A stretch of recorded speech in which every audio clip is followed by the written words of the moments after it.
Rajahmundry ASI హాస్పిటల్లో మంత్రి వాసంశెట్టి సుభాష్ ఇటీవల ఆకస్మిక తనిఖీలు చేసి 9 మందిపై వేటు వేశారు. రోగులతో మాట్లాడి వైద్య సేవల వివరాలను తెలుసుకున్నారు. విధులకు గైర్హాజరైన సూపరింటెండెంట్ సహా పలువురు వైద్యులను కూడా సస్పెండ్ చేశారు. అవుట్సోర్సింగ్ ఉద్యోగులపైన సస్పెన్షన్ కు ఆదేశించారు. అయితే వైద్యులను సస్పెండ్ చేయడంతో ప్రస్తుతం హాస్పిటల్లో ఎలాంటి పరిస్థితులున్నాయి, రోగులకు ఎలాంటి వైద్య సేవలు అందుతున్నాయి అనే దానిపై మరిన్ని వివరాలను మా ప్రతినిధి శ్రీనివాస్ అందిస్తారు.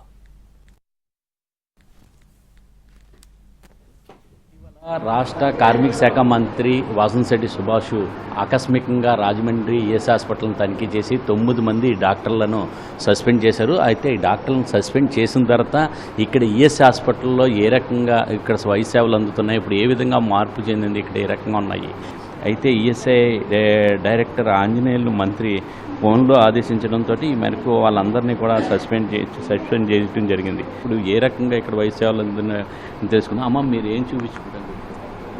మొన్న బండి మీద నుంచి పడిపోయింది సార్, అది చూపించుకోవడానికి వచ్చాను. నేను మొన్న ఒకసారి వచ్చాను, మా తల గురించి ఇది వాసిపోయిందండి, అది చూపించుకోవడానికి వచ్చాను. ఎలాగా మీరు దేని గురించి వచ్చారు? నేను కళ్ళకి చూపించుకోవడానికి వచ్చానండి. ఇదే రావడం, కళ్ళు మస్తుగా కనబడుతున్నాయని చూపించుకోవడానికి వచ్చానండి. ఇప్పుడే రావడం, నేను ఇంతకు ముందు ఎప్పుడు రాలేదు. బాగానే ఉంటుంది, ఒక్కొక్కసారి బాగానే చూస్తారు, ఒక్కొక్కసారి సరిగా పట్టించుకున్నట్టుగా ఉంటారు. బాగానే ఉంటుంది అంటే జనాన్ని బట్టి, ఒక్కొక్కసారి జనం ఎక్కువ ఉంటే అలాగా అవుతుంది, జనం తక్కువ ఉంటే తొందరగానే చూసి పంపించేస్తారు. అన్నిటికి సంబంధించిన డాక్టర్లు ఉన్నారని అంటారు, కానీ అన్నిటికి సంబంధించిన వైద్యం అయితే పెద్దగా ఏం జరగదు ఇక్కడ.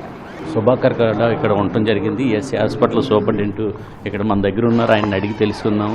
అయితే ఇక్కడ కొంతమంది ఉన్నారు, వాళ్ళు కూడా ఎలాగా ఇక్కడ వైద్య సేవలు అందుతున్నాయి ఏంటి, ఇప్పుడు డాక్టర్లు సస్పెండ్ చేసిన తర్వాత మినిస్టర్ గారు కొంచెం ఎలాగ ఉన్నారు అంటే డాక్టర్ల వాళ్ళకి అశ్రద్ధ కూడా ఉందండి. కొంతమంది డ్యూటీలు రాను సస్పెండ్ చేయడం ధర్మం, అది కాదన్నా. మంత్రి గారు వచ్చిన తర్వాత ఇక్కడ పరిస్థితి మెరుగుపడిందా? మెరుగుపడుతుంది, ఎందుకు పడుతుంది, అందరూ డ్యూటీలకు వస్తారు చచ్చినట్టుగా. మంత్రి వచ్చినప్పుడు రారండి, ఇంకా వాళ్ళు ఏదన్నా ఉంటే వాళ్ళు ల్యాబ్స్ సెట్ చేసుకోవాలి వాళ్ళంతా. తర్వాత సమాధానాలు అయ్యేలా బాగానే చెప్తారండి, రోగుల సమాధానం చెప్పడం. ఎందుకంటే నేను యూనియన్ లీడర్గా 30 years నుంచి కంటిన్యూ వస్తుంటాను ఆ హాస్పిటల్. ఏదైనా ఉంటే మేము వస్తాం, ఇంజక్షన్ విషయంలో కానీ డాక్టర్లు కోఆపరేట్ చేస్తుంటారు. వీళ్ళు ఏదైనా ఉంటే కాస్ట్లీ ఇంజక్షన్లు అయినా మేము పెట్టిస్తుంటాం మందుల విషయంలో. కానీ వీళ్ళు డ్యూటీల విషయంలోనే కొంత గందరగోళం ఉందండి.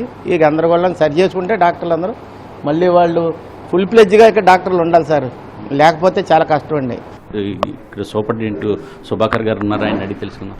సార్, ఇప్పుడు మంత్రి గారు వచ్చి వెళ్ళిన తర్వాత ఇక్కడ వైద్య సేవలు ఎలాగ అందుతున్నాయి? ఏమన్నా కేసీటీ ఉన్నదా? అంటే మరి 5 సస్పెండ్ అయ్యారు కాబట్టి ఈ స్కేర్సిటీ అంటూ ఉంటుంది, కానీ we're trying best to provide better services to the patients.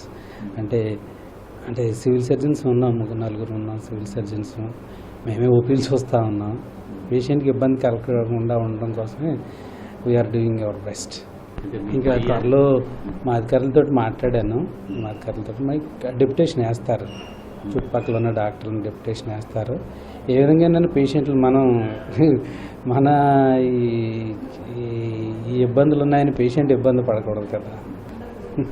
అయితే రోగులకు ఎటువంటి వైద్య సేవలకు సంబంధించి ఎటువంటి ఆటంకం కలగకుండా సిబ్బంది పడుతున్నప్పటికీ కూడా చర్యలు తీసుకుంటున్నామని చెప్పేసి ఇక్కడ సూపరింటెండెంట్ సుభాకర్ గారు చెప్పడం జరిగింది. అయితే దీని మీద ఖచ్చితంగా ఇక్కడ మేము చర్యలు తీసుకుంటున్నాము. దీని మీద అలాగే అత్యవసర వైద్య సహాయం ఏమన్నా అవసరమైనట్లయితే వాళ్ళని ఇక్కడ ఐఎస్ఐకి అనుబంధంగా ఉన్న ప్రైవేట్ హాస్పిటల్కి పంపించి అక్కడ వైద్య సేవలు అందించడం జరుగుతుందని చెప్పేసి ఆయన చెప్పడం జరుగుతున్నది. అయితే ఇక్కడ ప్రస్తుతం చూసినట్లయితే ఇక్కడ మంత్రి వాసంశెట్టి సుభాష్ ఇక్కడికి వచ్చి ఆకస్మిక తనిఖీలు నిర్వహించిన తర్వాత ఈఎస్సీ హాస్పిటల్లోని పరిస్థితులన్నీ కూడా మెరుగుపడ్డాయి. అందరూ కూడా ఉద్యోగులందరూ టైంకి, అంటే ఖచ్చితమైన టైం పాటించి ఇక్కడ అందరూ కూడా హాజరు కావడం జరుగుతుంది. ఖాళీలు ఏవైతే ఉన్నాయో అవన్నీ కూడా త్వరలోనే భర్తీ చేయనున్నారు. ఈ మేరకు ఇక్కడ కార్మిక శాఖ డైరెక్టర్ గారికి ఇప్పటికే మేము కూడా నివేదికను కూడా అందించడం జరిగిందని చెప్పేసి సూపరింటెండెంట్ సుభాకర్ చెప్పడం జరుగుతుంది. కెమెరామ్యాన్ వాసుతో శ్రీనివాస్, NTV, రాజమండ్రి.